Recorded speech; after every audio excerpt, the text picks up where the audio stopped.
Евроньюс қазақ тіліне хабар тарата бастады. Бір қарағанда бұл жаңалықты тағы бір арна қазақшаға аударылды деп қана қабылдауға болады. Бірақ оның мағынасы бұдан әлдеқайда терең.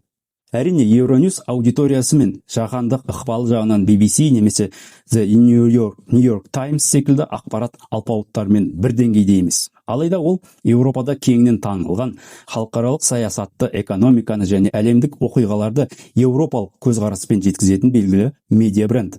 Осындай платформаның қазақ тілін өз желісіне қосуы қазақ тілінің жаһандық ақпарат кеңістігіне кіре бастағанның нақты индикаторы. 2026 жылғы 7 шілдеде Астанада Евроньюстың қазақ тіліндегі қызметі ресми іске қосылды. Қазақ тілі арнаның 20 тілдік қызметіне және оның жаһандық желісіне енген Орталық Азиядағы алғашқы тілге айналды.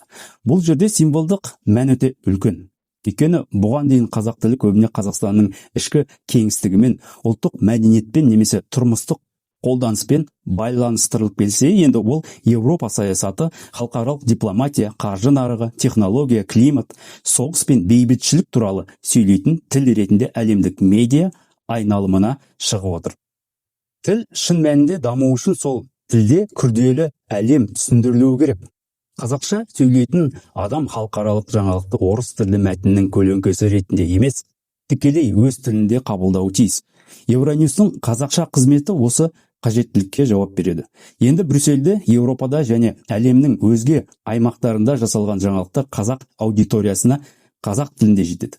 Бұл қазақ тілінің сөздік қорын ғана емес, саяси және экономикалық ұғымдарды жеткізу қабілетін, журналистикалық стилін, аударма мектебін және кәсіби медиа тілін дамытады. Мұның тағы бір маңызды жағы бар. Ұзақ уақыт бойы Қазақстандағы әлемдік ақпараттың үлкен бөлігі бізге орыс тілі арқылы келді. Яғни қазақ аудиториясы халықаралық оқиғаларды көбіне басқа ақпараттық кеңістіктің іріктеуі, терминдері және түсіндіру үлгілері арқылы қабылдады. Қазақша Евроньюс бұл тәуелділікті бір күнде жоймайды, бірақ ақпараттық делдалдықты азайтатын және жаңа арна ашады. Әлемге қазақ тілінен қарап үйрену ақпараттық егемендіктің бір бөлігі. Өйткені өз тілінде әлемді түсіндіре алмаған қоғам ерте ме кеш пе өзгенің түсіндіруіне тәуелді болады. Бұл шешім қазақ тілінің нарықтық құнын да көтереді. Халықаралық медиа қазақша хабар таратса, оған кәсіби журналист, редактор, аудармашы, жүргізуші және сарапшы қажет болады. Демек, қазақ тілін жақсы білу тек мәдени артықшылық емес, нақты кәсіби капиталға айнала бастайды. Сапалы контент көбейген сайын қазақ тілді аудиторияда талапшыл бола түседі. Ал аудитория өскен сайын басқа халықаралық компаниялар мен платформаларда қазақ тіліне назар аударады. Үлкен өзгерістер көбіне дәл осындай шағын көрінетін қадамдардан басталады. Ең бастысы бұл қазақ тілінің халықаралық беделін өзгертеді. Оның мәртебесі сол тілде қандай білім өндірілетінімен, қандай ақпарат таратылатынымен және ол тілдің әлемдік процестерге қаншалықты қатысатынымен анықталады. Қазақ тілінде халықаралық жаңалықтар, геосаяси сараптама, экономика мен технология туралы сапалы контент көбейген сайын оның қоғамдағы қызмет аясы да кеңейеді. Қазақ тілі біртіндеп тек үйде сөйлейтін немесе ұлттық дәстүрді сипаттайтын тіл емес, заманауи мемлекеттің, халықаралық саясаттың және жаһандық коммуникацияның тіліне айналады.